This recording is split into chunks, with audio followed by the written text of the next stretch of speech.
Golf's Iron Man. And of course, I love golf. I mean, I love golf with a passion, but man, I also do love baseball. Here in my office, a lot of golf memorabilia, but let me uh, let me share this with you. You know, being the golf's Iron Man and known for golf fitness, endurance, and that sort of thing, kind of takes away where your heart is. And man, my heart today hmm, lost a friend, Tommy John. Tommy John, great baseball player, should be in the Hall of Fame. We're going to talk about that in a little bit, but we're also going to share with you two great lessons from Tommy John about how baseball translates into skill at golf. They're great lessons. Stay with us. But meanwhile, when I talk about how I love baseball, and here in my office you have golf memorabilia, but stay with me for a second.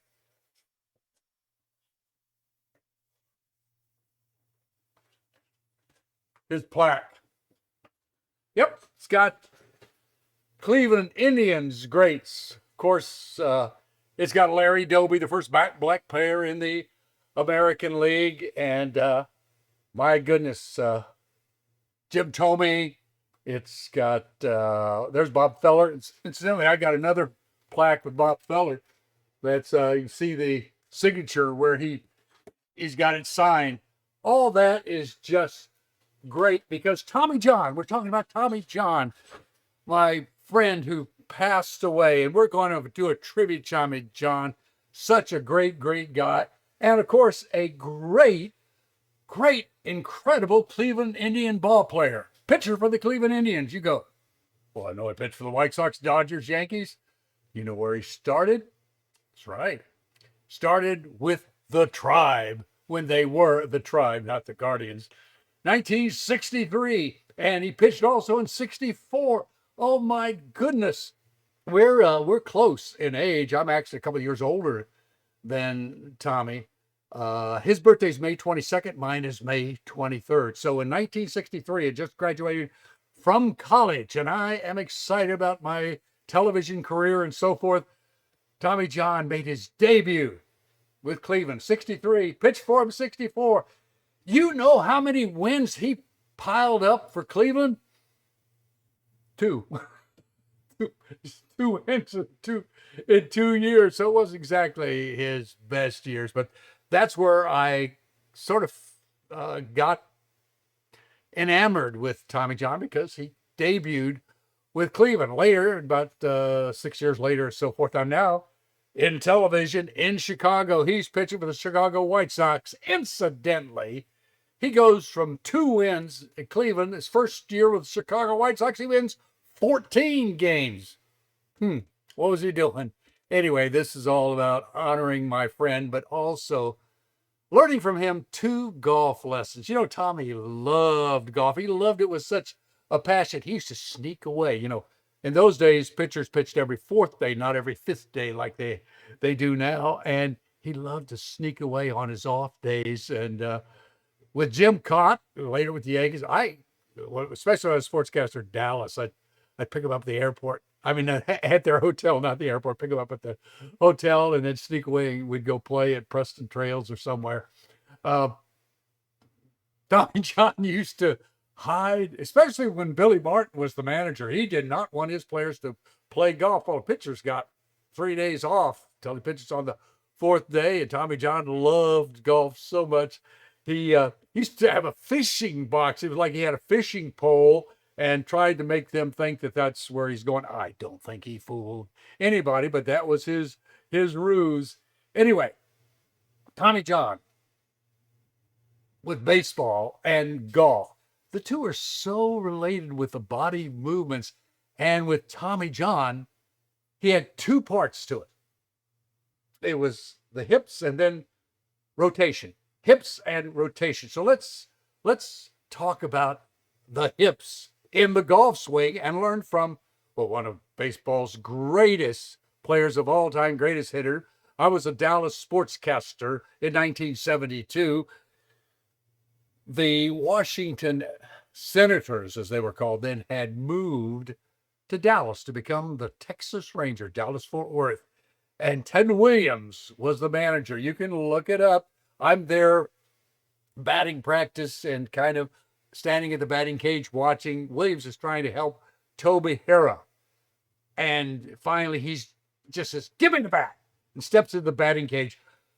My eyes got so wide. Ted Williams in the batting cage, and he said 3 words. "Watch my hips, watch my hips." He said, "Here, I'm going to pull it down the right field line." He says, "Watch my hips, watch my hips." And he, "Come on, throw it." He throws it and pow! And Williams hits this one hop line drive that goes over the fence. It would have been a ground rule double. He says, "Okay, you saw that. My hips, how fast they move. Now, watch. We bounce the hips like this and we go to center field. Come on, throw the pitch." Boom! Over the center field fence. He says, "And if you want to slice it down the line, you hold the hips back." Pew! Now just let me show you here by restricting the movement in Harmon Killebrew's hips, how it affects the power in his swing. Now go ahead, Harmon, and try to swing, and I'm going to hold your hips back in your swing. Gee, I don't have anything there. Now let her go through and swing a little bit. Gee, I don't have anything left with my arms. Yeah, and as a result, he can't hit with any authority. Meanwhile, look over at third baseline. The Minnesota Twins had come running out of their locker room. And it's Harmon Killebrew and Tony Oliva and Rod Carew. And they're going, "Ted Williams is in the batting cage. Ted Williams is in the batting cage." And they're all like this watching him. It was the greatest example of hitting a baseball I have ever seen. Hips.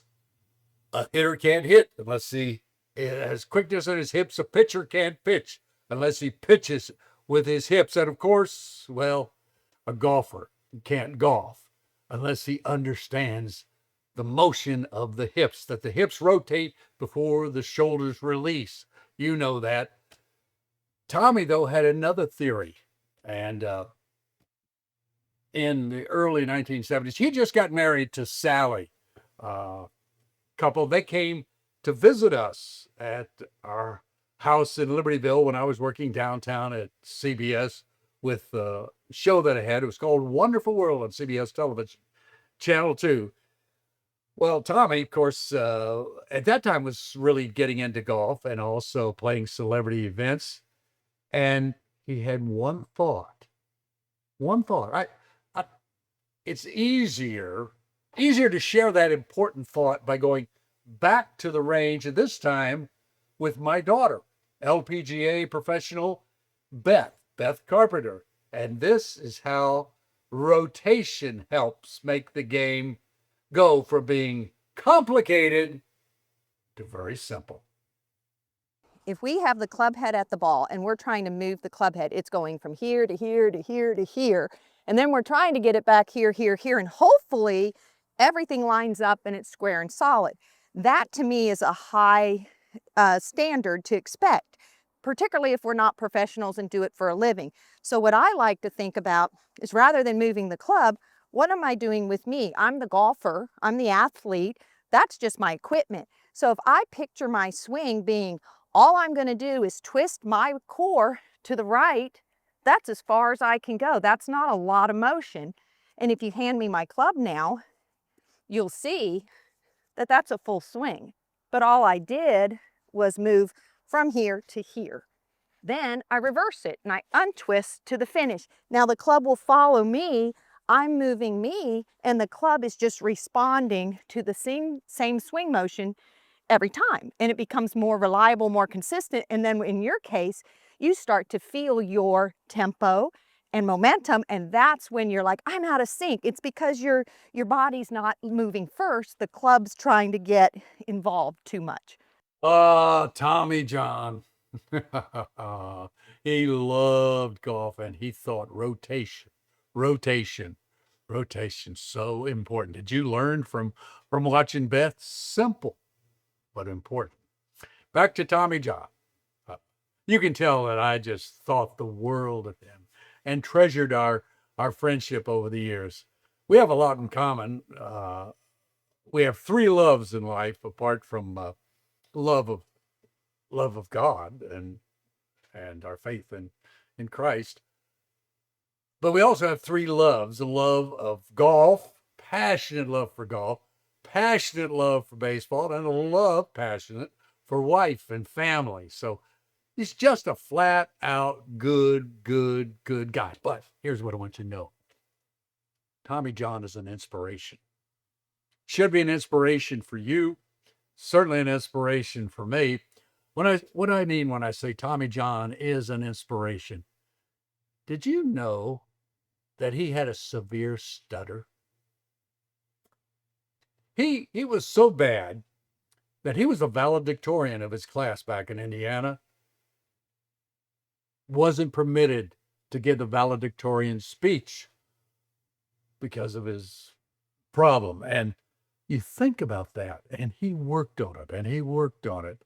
And to have the problem of the stutter, it's psychological, it's emotional, it's all that sort of thing, but you really have to be determined. And can you imagine, he goes from being a severe stutterer to being a television and radio broadcaster, Major League Baseball? Wow. And not only that, one of the writers in New York I love came up with a line, actually said, man, Tommy John, he just loves to talk. You ask him what time it is, and he tells you how to build a watch. That's the Tommy John I knew and loved. And of course, he's an inspiration because the way he came back from the most debilitating injury that ended careers, and that was the elbow injury, the Tommy John surgery that was to follow. I mean, it's his surgery. And it was Dr. Frank Jobe of the Los Angeles Dodgers, the team physician, who decided to replace that ligament in his left arm. You know what happened right after that? He comes back, misses a year. He comes back from Tommy John surgery.